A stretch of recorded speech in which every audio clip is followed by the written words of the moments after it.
네, 시작합니다. 네, 반갑습니다. 네. 우선은 제가 블로그를 하게 된 계기를 먼저 한번 말씀을 드려볼까요? 오늘 어차피 이제 OT고 제가 여러 우리 이제 멤버를 모집한다고 해서 오셨는데 멤버들이 되셨는데 사실 제가 어떤 사람인지 좀 궁금하실 것 같아요. 그래서 제가 어떤 사람인지 좀 설명을 하고 이 블로팅이 어떻게 만들어졌고 앞으로 추구하는 바는 뭔지 그거에 대해서 좀 설명을 드리고 그거에 대해서 저보다 더 잘 알고 계시는 고켈님이 제 시간이 끝나고 나면 한 번 더 그거에 대해서 풀어주시는 그런 시간을 또 갖도록 하겠습니다.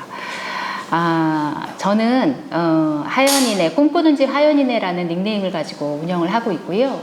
내 아이의 엄마예요. 제가 99년도에 결혼을 했습니다. 그리고 아이를 임신해서 2001년도에 아이를 낳았는데 이 아이가 너무 소중하더라고요. 그래서 그 아이한테 태명을 하연이라는 태명을 붙여줬어요. 그래서 그 아이를 하연이라고 부르다가 이제 할아버지가 다른 이름을 지어줘서 그 이름을 줬어요. 그리고 나서 제가 2004년에 또 출산을 합니다. 근데 그 아이도 태명이 하연이었어요. 계속 하연이라고 불렀어요. 뱃속에 아기만 생기면 하연이. 네. 그래서 그 아이도 태명이 하연이. 그 다음에 거기서 멈췄어야 했지만 제가 또 2008년도에 또 출산을 합니다. 그 아이가 태명이 또 하연이었어요.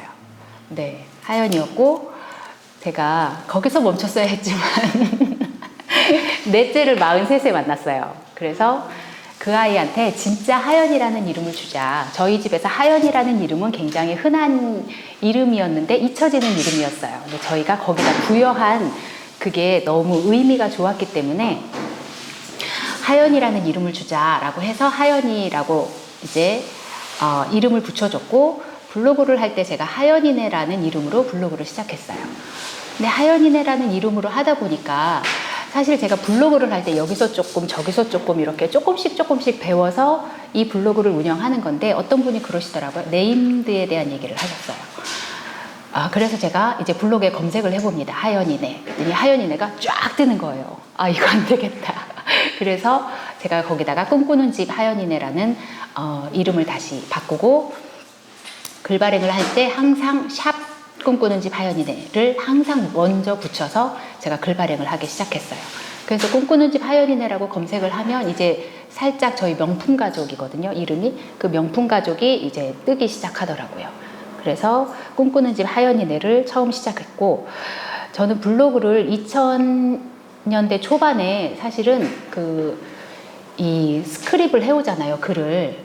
그러면은 그때는 교육에 관한 게 서로 소통하는 게 뭐밖에 없었냐면 카페 같은 거밖에 없었어요. 저는 천리안도 경험한 세대예요. 아세요? 천리안? 깜깜한 화면에 글자만 그냥 이렇게 쓰던 세대인데 네이버가 생기면서 그때 네이버가 광고를 어떻게 했냐면 그 파란 창에다가 강남에서 머리 어디가 잘해? 이런 걸 물어본다는 거예요. 그러면 네이버가 그걸 알려준다는 거예요. 근데 천리안을 쓰던 저희 세대에서 그게 너무 쇼킹했었어요. 그래서 이게 진짜 가능하다고? 어떻게 그걸 누가 평가해? 저는 그런 생각이 들었었거든요.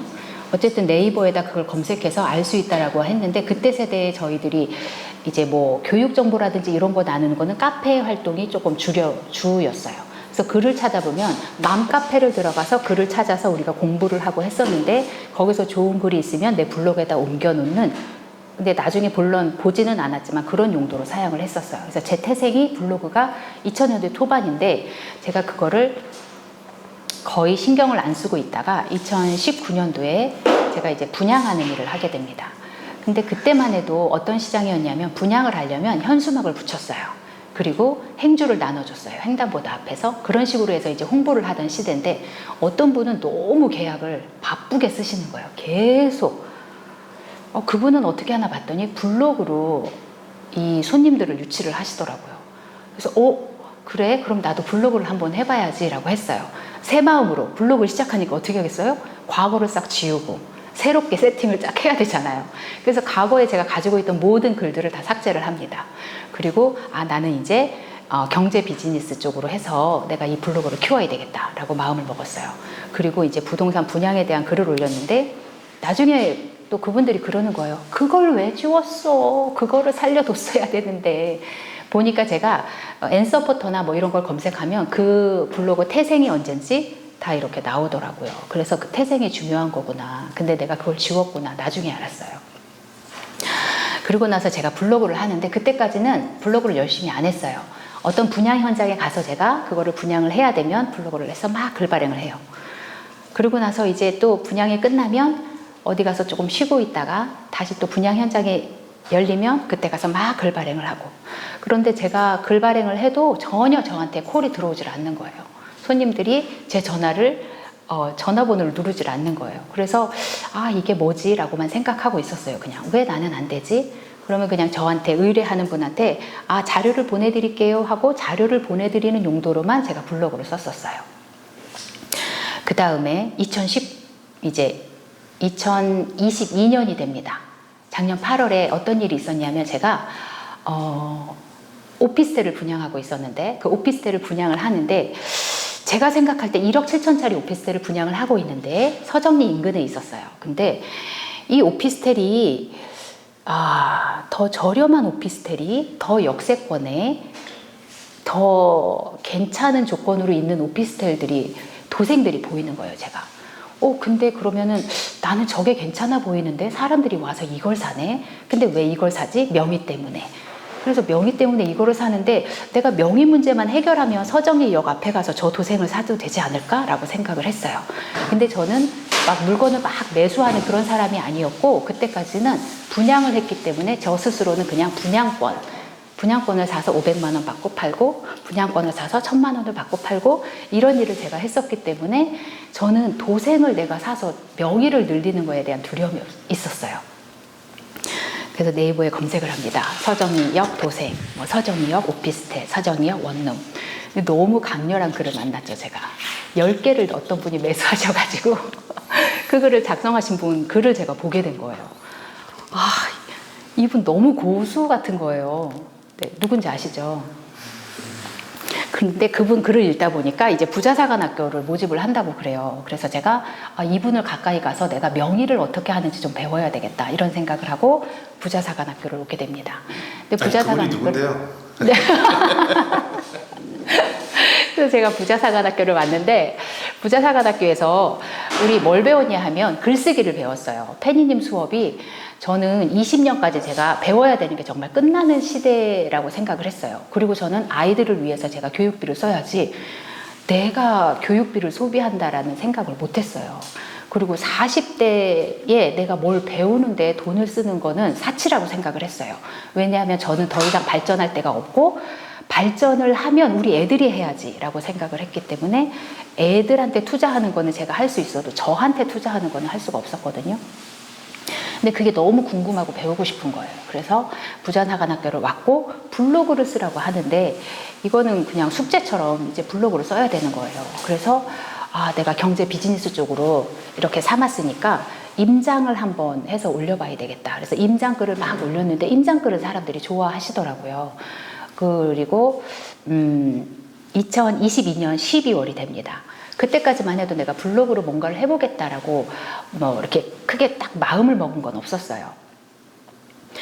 22년 12월에 고켈님이 또 사람들을 모집을 해서 20일 동안 우리 20권의 책을 읽읍시다 그러는 거예요. 그래서 제가 그때 저요 하고 손을 들고 와서 이제 20일 동안 20권의 책을 읽었습니다. 그때 읽은 책 중에서 저한테 정말 영감을 주고 저한테 위로가 되고 힘이 됐던 책이 그릿이라는 책이었어요. 그릿이라는 책 읽기 전에는 막 무조건 행동하세요. 움직이세요. 막 이런 책을 읽었는데 저는 그렇게 행동할 수 있는 여건이 안 돼요. 아이도 있고 막 자본도 부족하고 내가 하고 싶은 거는 이제 부동산으로 경제적인 자유를 얻고 싶은 거였는데 근데 그릿이라는 책을 읽으니까 거기서 꾸준히 하세요. 오래 하세요. 계속 하세요. 근데 그거는 제가 할 수 있겠는 거예요. 그래서 내가 그릿이라는 책을 블로그를 썼는데 유입이라는 거 있잖아요. 사람들이 내 글을 찾아와서 읽어주는 거. 근데 그릿이라는 책을 사람들이 엄청 좋아하더라고요. 유입이 그릿이라는 책은 정말 한동안 제 인기글에 있었어요. 그래서 와, 사람들이 정말 이 글을 좋아하는구나. 나도 이 책에서 위로를 받고 어떤 힘을 얻었는데 그런 생각을 했어요. 그래서 그냥 꾸준히 뭐든지 해야 되겠다라는 생각을 하고 이제 새해를 맞이했습니다. 새해를 맞이하고 2월이나 3월쯤 됐을 것 같아요. 또 블루팅을 하겠다고 하셨어요. 그분께서. 그래서 제가 이제 또 저요 하고 강의를 듣습니다. 그때 블로그 강의를 들었는데 저희는 30개의 글을 썼어야 됐어요. 그 강의가 30만 원짜리 강의였는데 저희가 어떻게 했냐면 글 하나당 10,000원을 쳐주셨어요. 그래서 저희가 30개의 글을 써서 그쪽으로 보내면 그분의 강의료가 세이브가 되는 거였죠. 처음에는 너무 재밌게 그 글을 썼어요. 그 글을 쓰는데 뭐 잘 모르겠는 거예요. 사진을 보내주세요. 사진을 보내주시면 막 창틀에 이렇게 먼지가 가득 낀 뭐 그런 사진이 있어요. 그럼 이거를 청소 블로거들은 어떻게 표현하지? 라고 글을 찾아서 창틀 청소 검색을 해요. 그럼 창틀 청소에 대해서 뭐라고 이렇게 나와 있잖아요. 근데 저는 탈거라는 말도 모르고 이사 청소, 입주 청소 이런 거에 대한 말을 몰랐었는데 이제 다 그분들의 글을 보면서 이제 배우게 되는 거예요. 그래서 블로거에서 그런 걸 배워서 제가 글을 쓰는데 30개까지 가는 게 굉장히 어려운 일이더라고요. 하나의 주제에 대해서 30개를 계속 꾸준히 발행을 하는 게 어렵더라고요. 근데 저희는 유사 문서에 대한 문제가 있잖아요. 그래서 저희는 글 발행을 하지 않고 한글에다 작성을 했어요. 그러니까 저희도 사실은 블로그 강의를 3시간, 이렇게 6시간이나 사실 들을 필요는 없어요. 블로그라는 건 그냥 정말 간단하잖아요. 간단한데 제가 그 3주를 잡은 이유는 저희가 최소한 20개의 글을 발행을 해보자 라는 의도가 있는 거예요. 그래서 저희가 한글로 작성을 해서 그 블로그 강의를 가르쳐 주신 분 카페에다가 저희가 이제 글을 30개를 올렸어요. 그리고 났더니 제가 어떤 일이 생겼냐 하면 이제 청소 블로그는 할 수 있겠는데, 청소 업체가 나한테 의뢰를 하면 할 수 있겠는데, 이런 생각이 들었어요. 그래서 첫 번째 이제 청소 업체를 만납니다. 청소 업체를 만나서 제가 처음에 글을 쓸 때는 너무 우왕좌왕한 거예요. 왜냐하면 사진을 카톡으로 받았어요. 그래서 그 사진 카톡으로 받은 걸 그분 아이디와 그분 비번으로 올려야 되는데 그분의 마이박스라든지 그런 거를 제가 연동해서 쓸 수가 없는 거예요. 그래서 어떻게 했냐면 제 핸드폰에서 다운을 받아서 이 핸드폰에서 사진 작업을 하고 이 핸드폰에도 똑같이 그분의 비번과 아이디를 가지고 있고 여기에도 그분의 비번과 아이디를 똑같이 가지고 있어요. 그래서 제가 사진 작업은 여기서 해서 올리고 여기서 글을 작성을 해서 계속 같은 IP에서 이제 글이 발행을 해야 되니까 제가 이제 그분 글을 계속 발행을 하게 된 거죠. 그래서 제가 한 건 발행할 때마다 얼마씩을 받게 됐어요. 그랬는데 그분이 내 친구도 하고 싶대요 라고 해서 또 제 지경이 조금 더 넓어지게 됐습니다. 그리고 하고 싶어요 하시는 업체 사장님들이 있었는데 한 분 사장님이 남았어요. 그런데 제가 해보니까 할 수 있겠더라고요. 그분도. 그래서 그분에 대한 이렇게 나서서 하시는 분들이 없어서 그럼 제가 하겠습니다 라고 해서 그분까지 해서 청소 블로그를 3개의 업체를 운영을 했어요. 3개의 업체를 운영했는데 처음에는 시간이 오래 걸렸습니다. 하루 종일 걸렸어요. 글 하나 발행하는데. 왜냐하면 사진 넣고 글을 넣고 사진 넣고 글을 넣고 해서 그분이 체류 시간이 길어져야 그 글이 노출이 되고 그분이 이제 최신 글을 발행을 해야 그분 글을 사람들이 보고 그분한테 전화를 걸어야 그분도 저한테 계속 글을 줄 거 아니에요. 그래서 정성 들여서 쓰고 싶어서 하루 종일 걸렸던 글이 하면 할수록 시간이 단축되고 3개의 업체도 제가 할 수 있겠더라고요. 그래서 그 다음에 뭘 했냐? 저희 남편 아이디를 또 갖고 왔어요. 그래서 여기 청소 업체에서 이제 하고 있는 그 청소의 사진을 받아서 제가 또 그 글을 작성을 합니다. 그러면 제 블로그하고 남편 거하고 3개의 업체를 운영을 하게 되는 거예요. 근데 이 3개의 업체는 건건이 제가 이제 글을 발행을 해서 제가 글을 발행할 때마다 돈이 들어왔어요.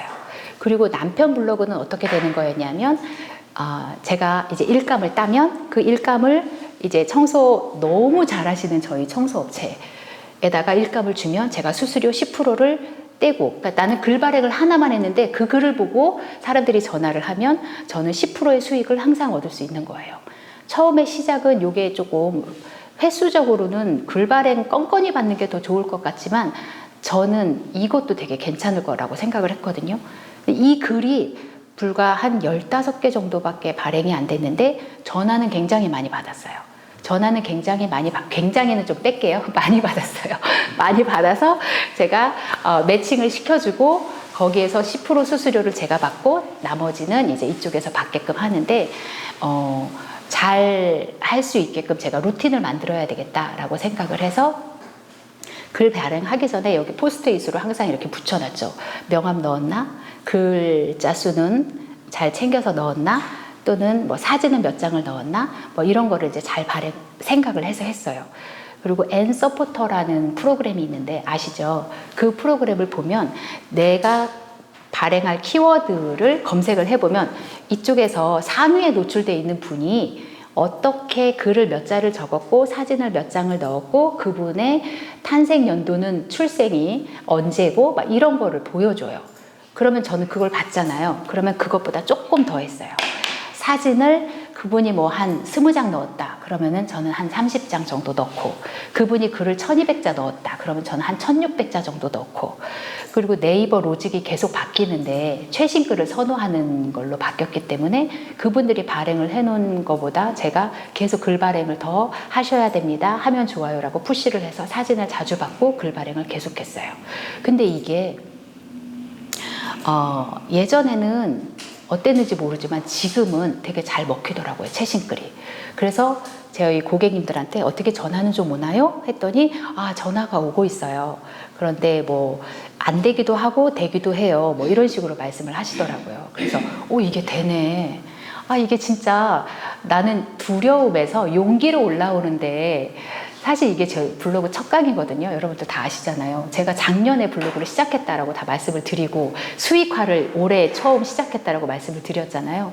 근데 진짜 이게 되네 라는 생각을 했어요. 그래서 이게 너무 재밌고 제가 할 수 있는 일이더라고요. 그래서 집에서 시간이 남는 분들이 이걸 얼마든지 하실 수가 있으실 것 같아요. 제가 처음에 글 발행을 했을 때 역행자 자청님의 책을 보고 이 글 발행을 하기 시작했는데 그분의 카톡방을 어떻게 우연찮게 투연파파님이 소개를 시켜주셔서 여기를 들어가세요 해가지고 1500명 꽉 차 있는데 자리가 하나 남았어요. 그러면 얼른 후다닥 들어가고 해서 들어갔더니 그분들은 저는 뭐 크몽이라든지 전자책이라든지 이런 걸 사실 몰랐어요. 이 온라인 시장은 이미 꽉 차 있고 너무 잘 돼 있어서 내가 발을 디뎌가지고 에듀포스트를 받고 내가 발을 디뎌가지고 체험단을 할 수 있다라고 생각을 못했어요. 근데 해보니까 지금 체험단이 제가 5개가 지금 밀려 있거든요. 이거는 좀 겁나더라고요. 제가 이 체험단 5개를 왜 받았냐면 여러분 체험단 하세요. 오래 갈 거면 체험단을 하시면 재밌습니다. 이 얘기를 하려고 저는 원래 레뷰밖에 안 했었는데 제가 그래도 앞에서 체험단 하세요라고 말을 해야 되니까 어떻게 되는지 한번 그 링불을 한번 넣어봤어요. 근데 링불은 송탄 평택에서는 10명 모집하는데 2~3명 막 이렇게밖에 지원을 안 하더라고요. 그러니까 제가 하면 그냥 막 되는 거예요. 그래서 체험단도 되게 잘 되고 에듀포스트를 제가 그때 발행을 해서 내가 수익을 얻어야 되겠다라고 생각을 못 했는데 사람들이 저 그거 달았어요 막 하면서 그 카톡방을 해서 막 축하하고 막 이러니까 그럼 나도 되나 하고 했더니 진짜 되더라고요. 나는 그냥 임장글 올리고 어디 그냥 우리 식구끼리 맛집 가서 밥 먹으면 그거 올리고 뭐 그런 거였었는데 그때 그걸로도 되더라고요. 그래서 사람들이 빠르면 한 달에도 되는 것 같아요. 그래서 그냥 해봤더니 됐어요. 그래서 너무 좋아가지고 우리 독서 모임에서 커피 쏘고 막 이렇게 했었거든요. 그래서 에듀포스트 다는 거는 어렵지 않다. 누구나 그냥 1일 1포스팅만 하면 한 달 정도만 지나면 에듀포스트는 다를 수 있어요. 단지 내가 신청을 하고 안 하고의 문제인 것 같아요. 그래서 에듀포스트 다르시고 그 다음에 체험단은 사실 지금 이제 이런 식으로 해보세요 라고 말을 하지만 이건 전업하기는 어렵잖아요. 저희들이. 저는 어떻게 전업처럼 지금 하고 있기는 해요. 전업처럼 하고 있기는 한데 고정적인 수입에 대한 항상 목마름이 있어서 제가 이걸 전업처럼 좀 키우고 사업으로 키워서 사업을 함께 좀 이렇게 영위해 나가야 되겠다.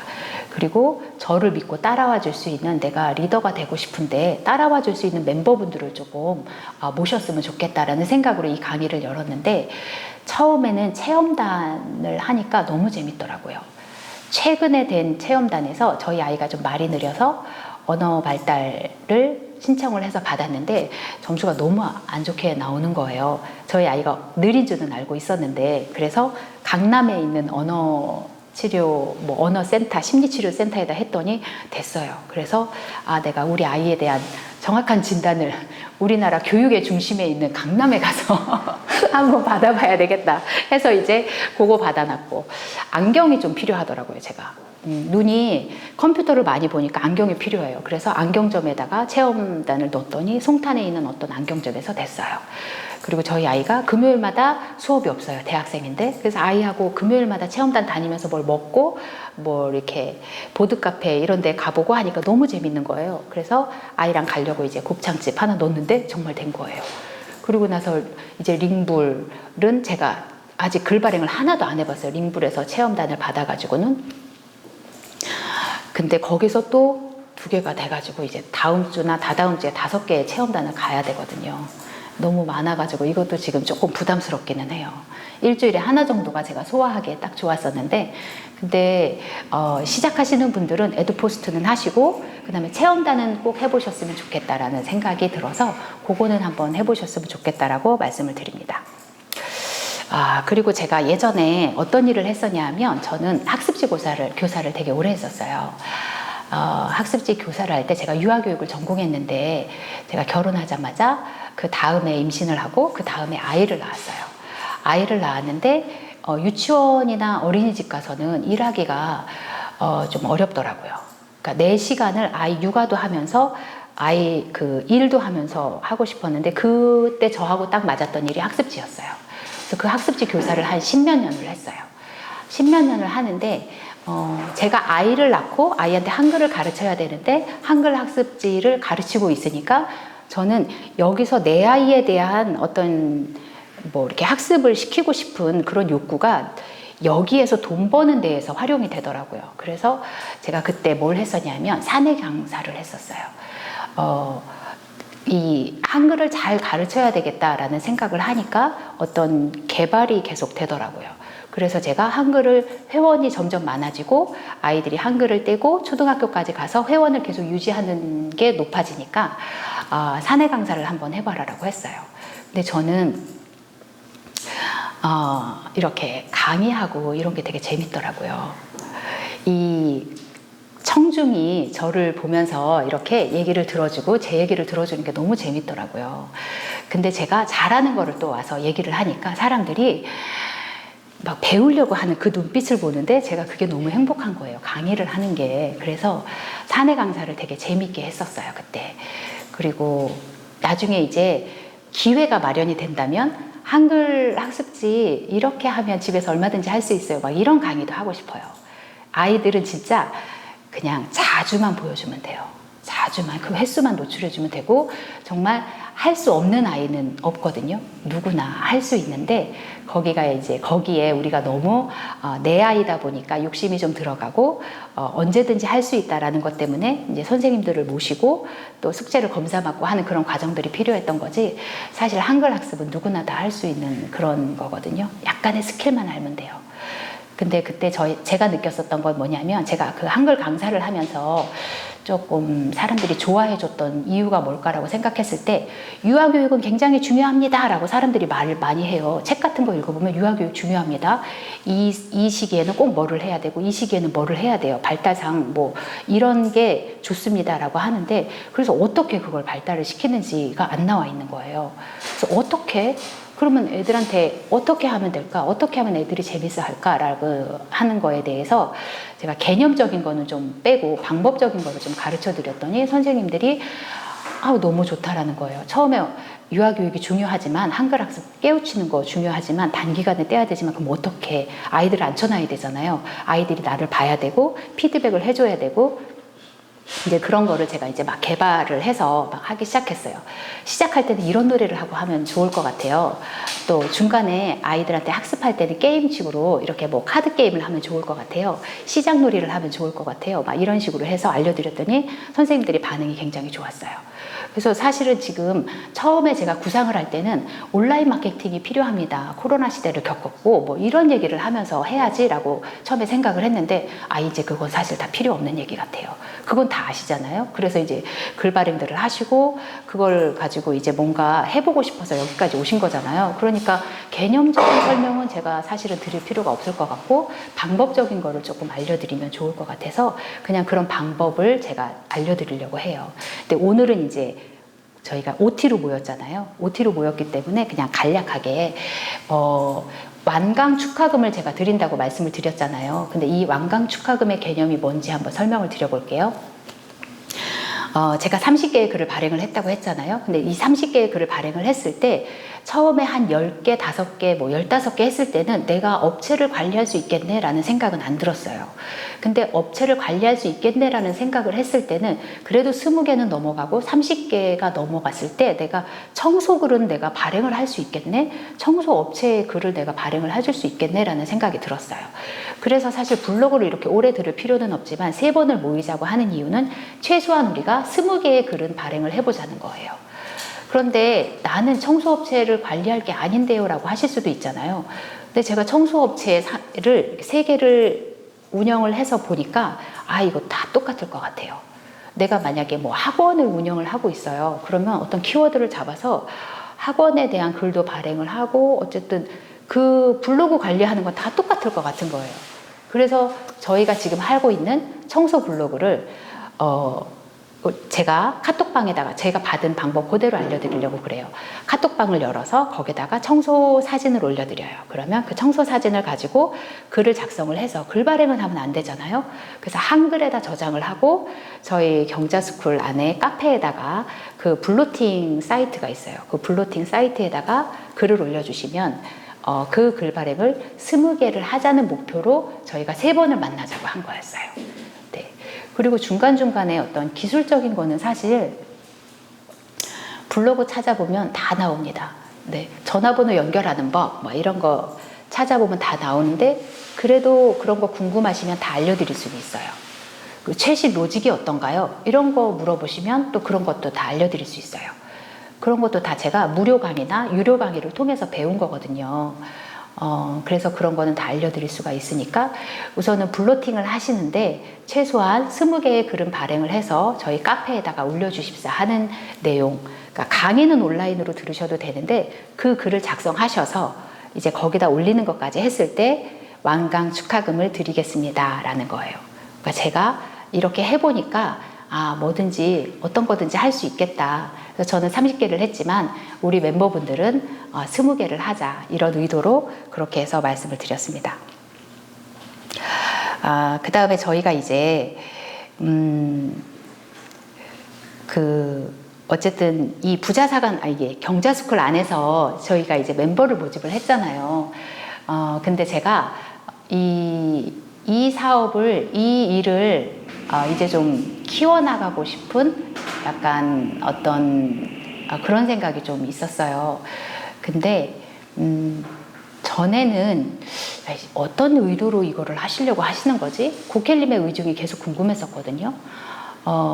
그랬는데 지금은 약간 바뀐 게 뭐냐면 그러면 제가 사업자를 갖고 있다라고 방송에서 말씀을 드렸잖아요. 근데 그 사업을 영위하지는 않았어요. 온라인 마케팅을 했었는데 온라인 마케팅을 하려고 저는 이제 경제적인 자유를 위해서 사실 제가 분양을 하면 1년에 웬만한 연봉 정도는 벌어요. 어떤 주부가 한다든지 누가 이게 막힘이 없어요. 분양이라는 시장은 아무나 가서 하셔도 돼. 우리가 지금 가서 그냥 이대로 떼거지로 몰려가서 분양하러 왔어요 그러면 어떤 분양 단지든지 다 환영을 할 거예요. 근데 그 중에서 이제 어쨌든 제가 일을 해서 돈을 벌 수는 있는데 이 수익이라는 것 자체가 굉장히 들쑥날쑥 해야 될까요? 고정적이지가 않아요. 근데 저는 어떻게 했냐면 제가 뭔가 분양을 했어요. 분양을 해서 뭐 몇천만 원을 벌었어요. 실제로 몇천만 원이 벌리니까 그걸 가지고 뭐 하냐면 그 현장을 사서 이런 얘기 해도 되나 저거 녹화해. 그 현장에 그 물건을 사서 그걸 갖고 있다가 보통은 분양권은 언제 사람들이 값어치를 쳐주냐 하면 그 건물이 다 올라갔을 때 값어치를 쳐줘요. 그 건물이 안 올라가잖아요. 그럼 사람들이 그 값어치를 잘 몰라요. 아무리 분양사가 설명을 하고 뭘 한다고 하더라도 그 건물이 그 위치에 정말로 눈으로 딱 보였을 때 사람들이 그 값어치를 인정해 주더라고요. 그럼 제가 그때 그거를 팔아서 뭐 약간 뭘 보탠다든지 뭐 이런 식으로 해서 저는 항상 현금이 없었어요. 네. 돈을 벌었지만 항상 없다. 그래서 나는 항상 현금 흐름을 만들고 싶다. 이런 생각이 있었는데 이거를 이제 그래서 제가 온라인 마케팅을 해야 되겠다라고 사업자를 만들었었어요. 근데 온라인 마케팅은 하지는 않았거든요. 네, 그것도 블로그로 배워서 이제 온라인 마케팅을 하려고 마음을 먹었었던 건데 사실은 어제 제가 이제 사업자가 있습니다 하니까 저희 박철 소장님이 약간의 어드바이스를 좀 해주셨어요. 뭘 하고 싶으세요? 저는 강의를 하고 싶어요. 제가 사내 강사 했을 때 너무 재밌었고 그리고 저는 사실 분양을 할 때도 어떤 마음가짐이 있었냐면 고객이 이제 저한테 오잖아요. 그러면 이게 좀 웃길지도 모르는데 내가 무대에 서 있는 주인공 같은 생각으로 브리핑을 하는 거예요.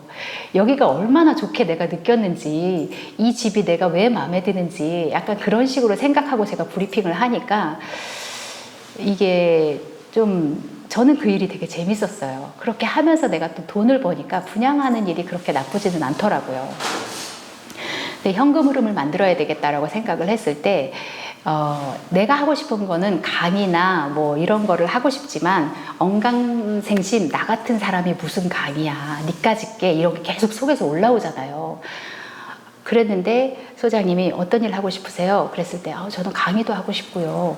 그러면은 온라인 마케팅이 아니고 여기다가 교육을 넣어야지 뭐 이러면서 좀 해주셨는데 오 진짜 나 그렇게 하면 되는 거구나 라는 거를 알았어요. 그래서 제가 이렇게 좀 지경을 넓혀가면서 이런 거를 좀 배우면서 하고 싶어요. 근데 일감은 사실 지금 좀 준비가 돼 있거든요. 일감은. 근데 일을 저희가 이제 따오잖아요. 그러면 같이 할 멤버가 없는 거예요. 제가 혼자 그걸 다 할 수는 없잖아요. 사실은 이 중에서 블로거뿐만이 아니고 유튜버 하겠어요 라는 분도 나오셨으면 좋겠어요. 유튜버도 하고 싶어요. 저는 블로거 말고 편집을 잘해서 우리 팀이 같이 이 안에서 블로거도 하고 유튜버도 하고 이런 분들이 나오셨으면 좋겠어요.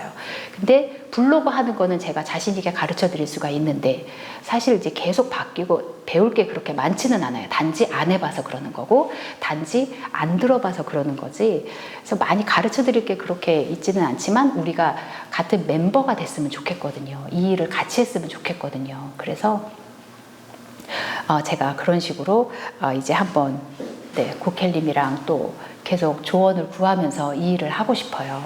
네. 그리고 지금 이제 블로그는 다들 개설하신 거죠? 블로그 개설하셨어요? 이제 할 예정이세요? 네네. 할 예정이신 분이 계시니까 아주 이제 처음부터 저희가 이제 카톡방을 만들 거예요. 그래서 이제 청소 사진이나 이런 걸 넣어드리고 그 사진을 보고 글 발행을 하시고 이런 거를 하실 건데 그 카톡방에다 이제 질문을 언제든지 던져주셔도 돼요. 그러면은, 그 글자를 적는데 가운데 정렬이 좋을까요? 왼쪽 정렬이 좋을까요? 어떤 게 좋아요? 상관없어요. 맞아요. 제가 최근에 네이버에서 블로그 강의하는 거를 네이버 주체해서 하는 거를 언뜻 어떻게 검색하다가 보게 됐는데 그분은 왼쪽 정렬은 하시더라고요. 근데 제가 전에 어떤 무료 강의에서 들었을 때는 따옴표를 다 공백으로 AI가 인식을 하기 때문에 꼭 왼쪽 정렬을 하시고 마침표를 찍으시고 막 이런 얘기를 하셨는데 사실 그분은 강의하실 때 뭐라 그랬냐면 띄어쓰기 3칸 이상을 넣지 않으신대요. 가독성 때문에. 그래서 사람들이 글을 읽으면서 사진을 보면서 쭉쭉쭉 넘길 수 있도록 체류 시간이라는 게 굉장히 중요하거든요. 그래서 그런 거 알려드릴 수 있어요. 가운데 정렬, 왼쪽 정렬 중요하지 않아요. 그냥 쓰시면 돼요. 그 다음에 뭐 사진, 영상 넣는 거 이런 거 저는 또 어디서 힌트를 얻어서 청소업체를 관리를 했냐면 보통 체험단에서 줄 때 키워드를 주고 사진 몇 장, 영상, 뭐 글자 수 몇 개 이상 이렇게 주거든요. 그럼 요 정도 포맷을 맞춰야지 그래도 네이버가 좋아하는구나라는 생각을 했어요. 그래서 저는 꼭 글 발행을 할 때 영상을 꼭 집어넣었어요. 그 사장님이 사진을 안 주셔도 아니 영상을 안 주셔도 영상을 주시면 거기다가 음악을 입혀가지고 첨부를 하고, 아니면 영상을 안 주시면 어떻게 했냐면 사진을 가지고 제가 영상을 만들었어요. 그냥 엄청 쉽게 어플을 이용해서 만들 수가 있거든요. 거기다가 음악만 입혀가지고 맨 밑에다가 영상을 넣어서 네이버가 좋아하는 거를 좀 이렇게 맞춰서 넣었던 것 같아요. 그런 거 다 알려드릴 수 있어요. 그리고 사진을 발행을 할 때 사진에 설명을 넣으면 좋다고 또 어디서 들었어요. 저는 이렇게 그냥 다 누가 알려주시면 그걸 가지고 그냥 해보는 거예요. 그래서 사진 설명을 넣으면 좋다 그래서 그런 사진 설명도 좀 넣고, 네, 이런 거. 또 요즘에 로직이 어떤가요? 예전에는 지수가 높으신 분이나 뭐 방문자가 많으신 분이나 이런 분들이 지금도 물론 중요하긴 하지만 네이버가 최신글, 특히 비즈니스 경제 쪽에서는 최신글을 좋아한다고 하더라고요. 그러니까 제가 20개도 안 되는 글 발행을 가지고도 제가 이 업체를 만난 게 4월 초인가 4월 중순인가 막 이랬었거든요. 근데 지금 5월이잖아요. 그 글들이 그분들이 많이 발행이 된 게 아니에요. 막 30개, 40개, 100개씩 발행이 된 게 아니고 열 몇 개씩 발행이 됐는데 저도 전화를 받고 있고 그분들도 전화를 받고 있으니까 최신 글을 좋아하는구나. 그리고 이제 1일 1포스팅을 해서 애드포스트를 받고 싶어요. 그러면 저희가 보통은 다 지금 비즈니스 경제 쪽으로 밀고 계시는 거잖아요. 그러면 글 발행을 할 때 어떻게 하면 좋은지, 그런 것도 글감을 얻기에 뭐가 좋은지 이런 것도 알려드릴 수 있어요. 이런 것도 다 조금씩 그냥 주워 들은 거 가지고 제가 이렇게 알려드리는 거거든요. 근데 어쨌든 제가 여기까지 한 말씀드린 거 가지고 이것도 제가 이제 체험단에서 얻은 건데 유입을 꽤 많이 받았어요. 근데 만약에 이제 여러분들이 글 발행을 하실 때 여기 보시면 평택냉면이라고 제가 글을 썼잖아요. 근데 여기 평택 맛집, 평택 냉면, 이제 만약에 평택 맛집, 냉면 맛집, 뭐 서울 면허 이런 식으로 한다. 그러면은 평택 맛집이라고 하면 사람들이 검색했을 때 어떻게 달리냐 하면 꼬리표가 붙어요, 지금은. 그래서 평택 맛집을 제가 이렇게 키워드를 그 사람이 치고 들어왔을 때 제 글이 보인다 그러면 제가 평택 맛집이라고 앞에 이 키워드 계속 붙인 거 있잖아요. 그 밑에 계속 꼬리표가 붙기 때문에 사람들이 그냥 그거를 꼬리표를 다 읽지를 않는 거죠. 그래서 제목에다가 이렇게 계속 똑같은 키워드를 넣는 거는 지금은 좋지 않다고 그래요. 그래서 여기다가 제가 어떤 때는 평택 맛집이라고 하고 어떤 때는 평택 냉면이라고 하는 이유가 그냥 그런 게 좀 있는 거예요.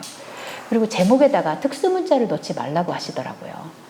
그런데 그냥 일반적인 특수문자 있잖아요. 마침표 찍는다든지 그냥 이런 가로 표시 이 정도는 괜찮은데 뭐 빵긋빵긋 물결 막 이런 식으로 하는 특수문자 있잖아요. 그런 거는 좋지 않다고 그래요. 그래서 여러분들이 주중에 글 발행을 하실 때 그런 거를 좀 하지 않고 글 발행을 하시면 좋을 것 같고,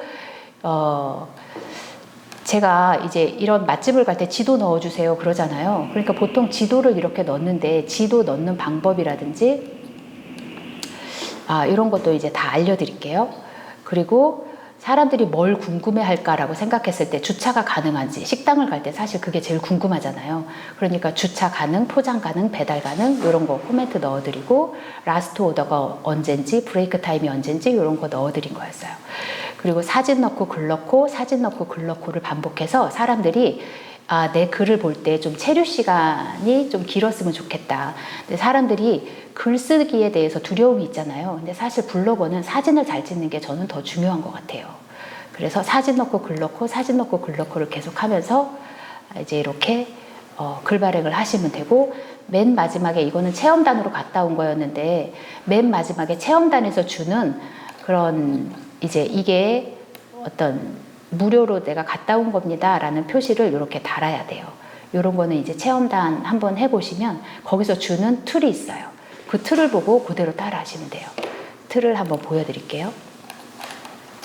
사실 저는 레뷰밖에 안 했었는데 이게 체험단 하세요 재밌어요 이 얘기를 하려고 링블을 들어가 본 거예요. 근데 송탄 평택 쪽의 링블은 정말 사람들이 많이 지원을 안 하더라고요.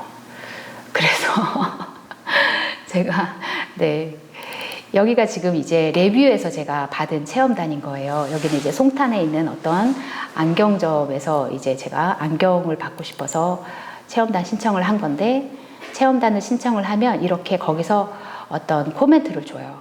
그러면 여기에서 대리인 가능하다고 하니까 남편이 안경이 필요해? 그럼 남편이랑 같이 가셔도 돼요. 그리고 토요일 체험 불가라고 하니까 내가 예약할 때 이제 평일이나 일요일 날 가시면 되는 거고, 이렇게 여기 안내가 다 나와 있어요.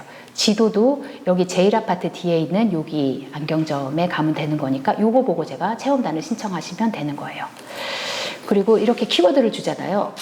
여기에서 키워드를 줘요. 그럼 그 키워드를 보고 글 발행을 하시면 되고, 글자 수는 800자 이상을 하세요. 그러면 보통 저는 적어보면 제가 30개 글 발행할 때 그 숙제가 2000자 이상이었어요. 웬만하면 1000몇백 자 넘기는 거는 지금 막 일도 아니에요. 너무 쉬워요. 뭐가 글자 수가 좀 부족하다 그러면 인사말 조금 더 하면 돼. 아, 날씨는 정말 거짓말을 못 하나 봐요. 막 찬바람이 불기 시작하네요. 라든지. 날씨가 더워졌습니다.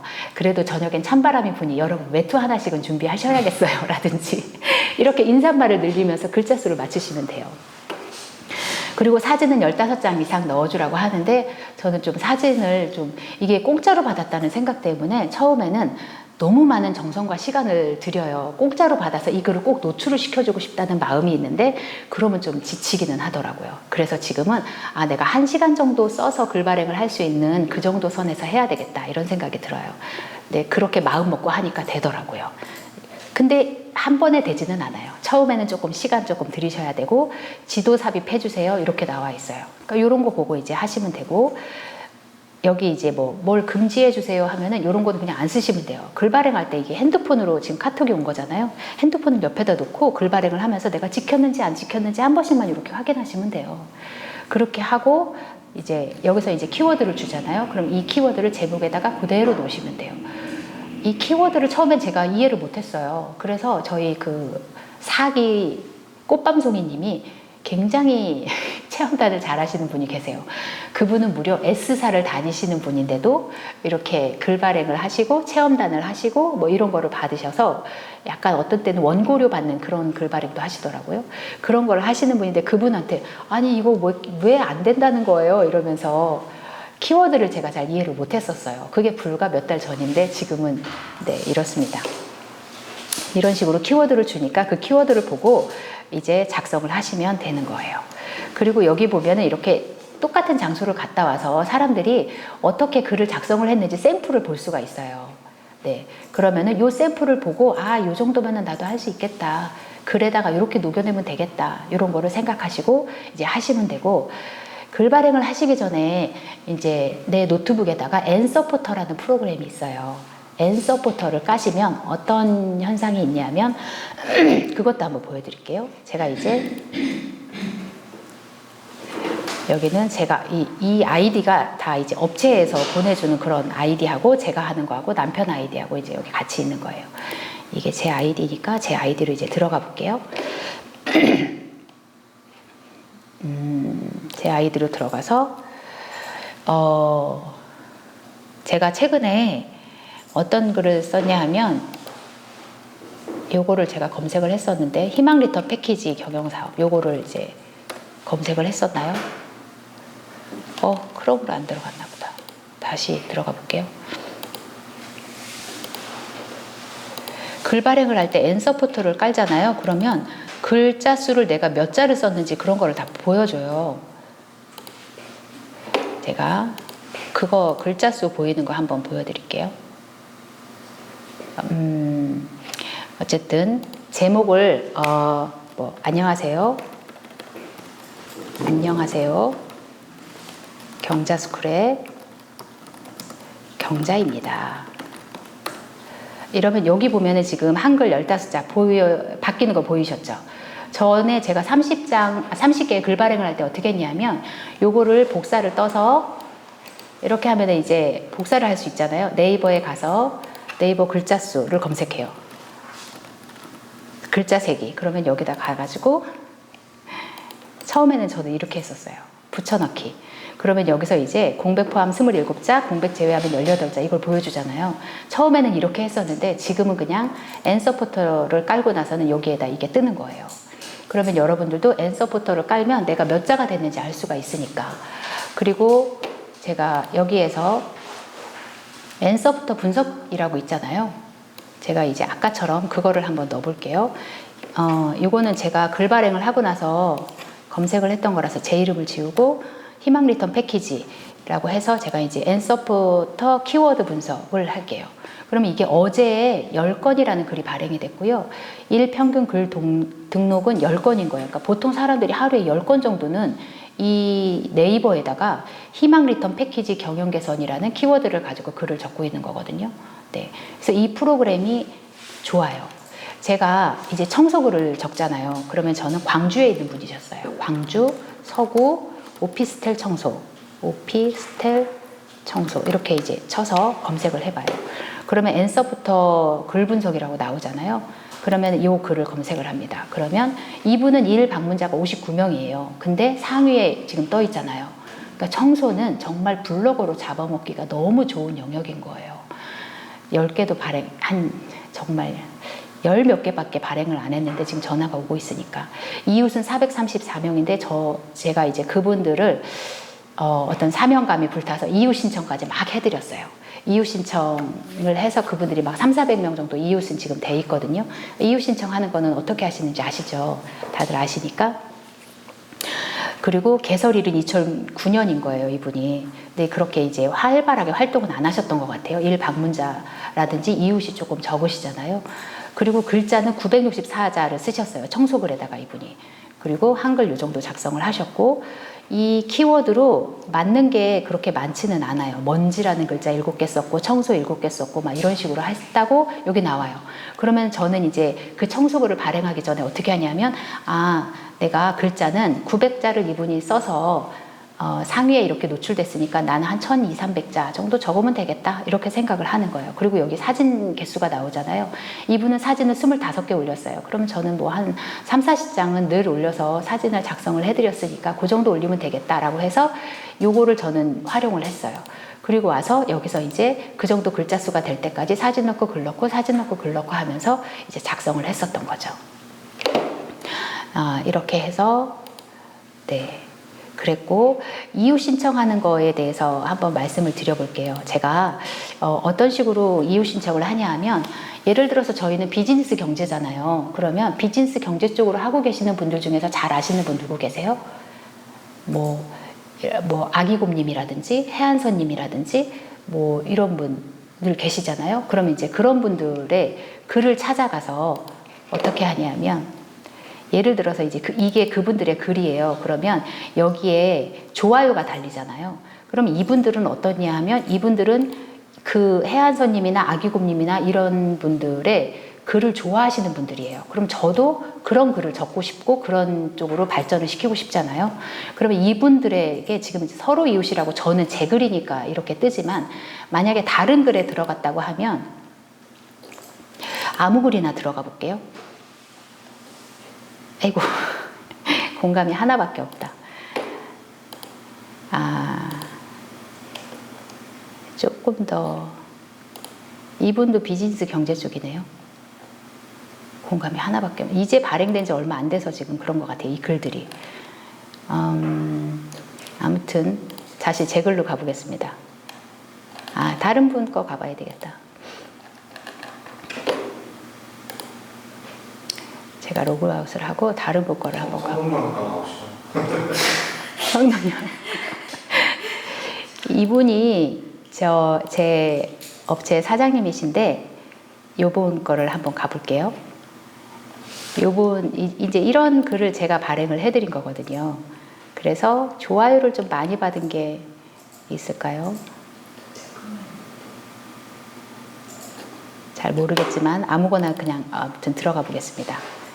제가 이제 청소글을 만약에 발행을 하고 있다가 생각을 하면 공감 6개밖에 없네요. 좀 많은 걸 보여드리고 싶은데 제가 이제 이분 아이디로 들어와서 똑같네.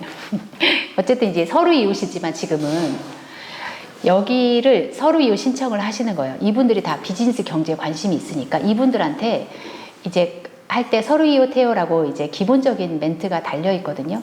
여기에다가 안녕하세요. 저는 평택에서 부동산을 공부하고 싶어하는 뭐 사남매 엄마입니다. 자주 소통해요. 이렇게 하나를 해놔요. 해놓고 이분들한테 서로 이웃 신청을 하는 거죠. 그러면 이분들이 아무래도 나하고 공감대가 있으니까 수락해 줄 확률이 높잖아요. 네, 그렇게 해서 이렇게 하시면 되고, 또 하나는 단톡방이 좀 활성화가 돼 있어요. 블로그 하시는 분들은 나름대로 어떤 그 단톡방에 많이 들어가 계시거든요. 그러면 거기에 광고하는 시간이 있어요.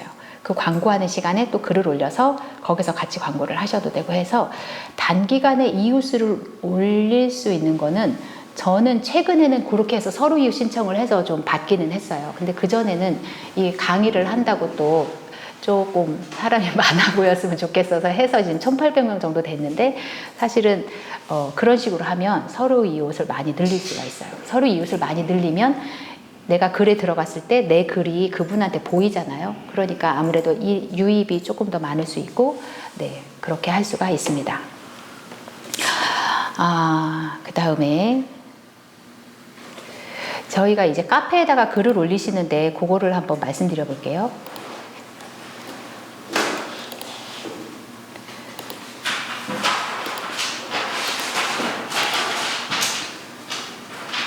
블로그 말고 여기에 보면 저희가 이제 한글로 작업을 하실 거잖아요. 글 발행을 해야 되니까. 근데 한글로 작업을 하셔야 되니까 한글로 작업을 한 거를 이제 카페에다 올리시는데, 저희가 경자스쿨에 그 카페가 있습니다. 블로팅 자리가 있어요. 네, 여기 있어요. 여기에다가 글을 올리시면 돼요. 네, 여기에다가 작업을 하시는데, 만약에 이제 한글로 작업을 하시잖아요. 그러면 한글로 작업을 해서 올리는 걸 보여드릴게요.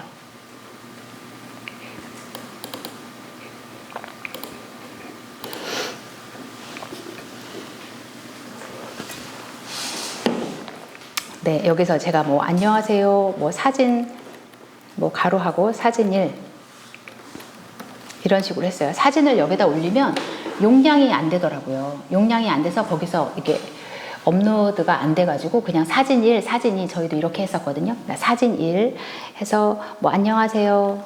그냥 맨날 안녕하세요. 안녕하세요. 뭐 오늘은 날씨가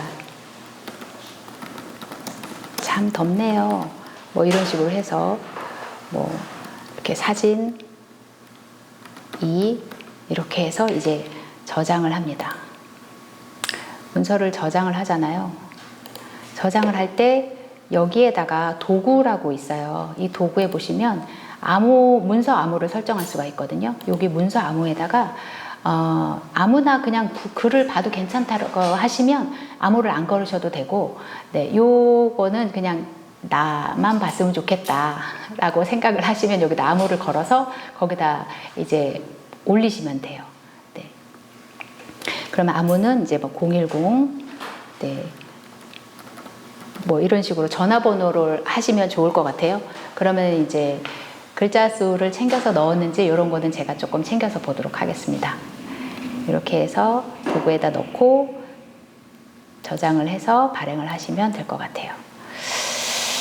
그 다음에 저희가 이제 비즈니스 경제 쪽이니까요. 그거 글 발행하는 거에 대해서 한번 저는 사실 이렇게 글 발행을 해보지는 않았어요. 왜냐하면 이거 아니어도 그냥 내 블로그가 그냥 괜찮고 잘 돌아가는데, 그래도 우리가 이제 이쪽을 이제 키우는 방법에 대해서 강사님이 알려주신 방법을 제가 한번 알려드려 볼게요. 네이버에 들어가면 비즈니스 경제일 때요, 부동산 뉴스를 찾아볼 수 있고 또 경제 쪽 뉴스를 찾아볼 수가 있는데, 이게 유입이 굉장히 많나요. 제가 그거를 보여드리려고 글 발행을 하나 해놓은 게 있는데, 사실은 제가 그런 글을 잘 발행을 안 했었는데 그 글을 어떻게 찾았는지 보여드릴게요. 여기에 보시면 지금 증권에 들어왔거든요. 근데 증권에 들어왔을 때 사람들이 주로 관심 있어 하는 게 상승한 종목에 대한 관심이 주로 많대요. 그래서 이 상승한 종목이 이게 지금 상한가를 간 종목들이거든요. 그러면 여기 대성 미생물이나 크리스탈 신소재가 있어요. 근데 얘네들이 왜 상한가를 같이 하고, 얘네 업종을 딱 누르면 여기에 이제 뉴스가 따라 나와요. 그래서 이 뉴스를 가지고 여러분들이 글을 작성을 하시는 거예요. 글을 작성을 하실 때 이런 방법이 있어요. 여기 창문 표시가 있잖아요. 여기는 안 나와요. 창문 표시를 누르고 화살표를 누르면 글을 반쪽을 쪼갤 수가 있거든요. 화면을. 그러면 여기다 켜놓고 여기다가 내가 이제 네이버를 켜서 글 발행을 하는데 할 수 있는 거죠. 그래서 제가 이게 다른 어떤 강사님한테 들었어요. 그래서 그동안 나는 이렇게 안 했지만 여러분들이 이제 경제 비즈니스 쪽으로 글 발행을 하실 때는 이런 식으로 해도 괜찮겠어요 라고 생각이 들어서 이제 이 방법을 알려드려 보는 거예요. 그래서 제가 이렇게 작성을 한 글이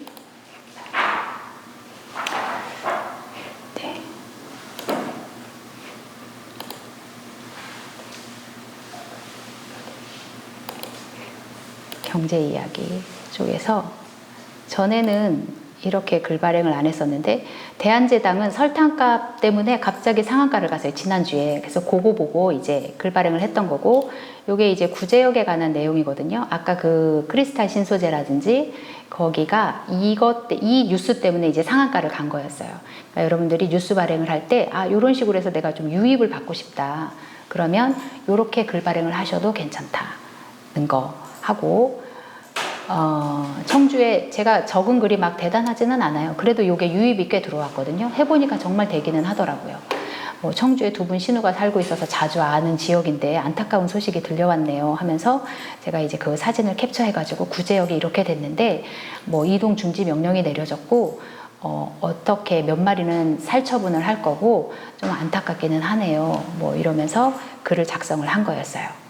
이거는 이제 비즈니스 경제 쪽에서 이런 식으로 해서 글 발행을 하셔도 된다라는 내용인 거고, 그 다음에 다른 거를 하나, 저희가 이제 부동산 쪽을 또 좋아하잖아요. 그래서 부동산 쪽을 한번 이제 들어가 볼게요.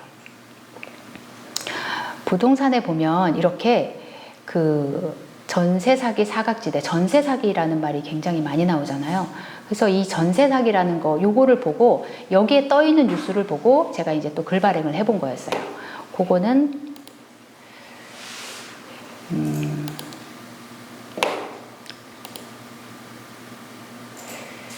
부동산에서 이게 전세 사기 세입자가 집을 낙찰을 받으면 무주택을 인정해 준다는 내용이었거든요. 그거를 가지고 이제 글 발행을 해본 거예요. 그래서 전세 사기 세입자 낙찰 받으면 무주택 인정. 이렇게 해서 무주택입니다. 청약에서만 해당이 됩니다. 또 외워야 할 게 생겼구나 이러면서 시행일자는 여기입니다. 이렇게 해서 글 발행을 한 거였어요. 근데 제가 해보니까 부동산 쪽보다는 경제 쪽에서 증권 쪽 뉴스 때문에 유입이 더 많더라고요. 네. 그래서 이런 식으로 해서 1일 1포스팅을 하는데 어떤 소재가 있어야 되잖아요. 네. 그 소재를 찾으실 때 이런 방법으로 소재를 찾으셔도 괜찮은 것 같아요. 네. 이렇게 해보시면 좋을 것 같고, 어쨌든 오늘은 OT라고 저희들이 모였는데 잠깐 중간에 쉬는 시간 좀 갖고 저희가 이제 공식적인 얘기는 여기까지이고 저희 또 이제 비공식적인 얘기가 조금 있으니까 그거는 고켈님이 일감을 받아놓은 그 얘기에 대해서 한번 해주시면 좋을 것 같아요. 약간 쉬는 시간을 갖도록 하겠습니다. 수고하셨습니다. 감사합니다.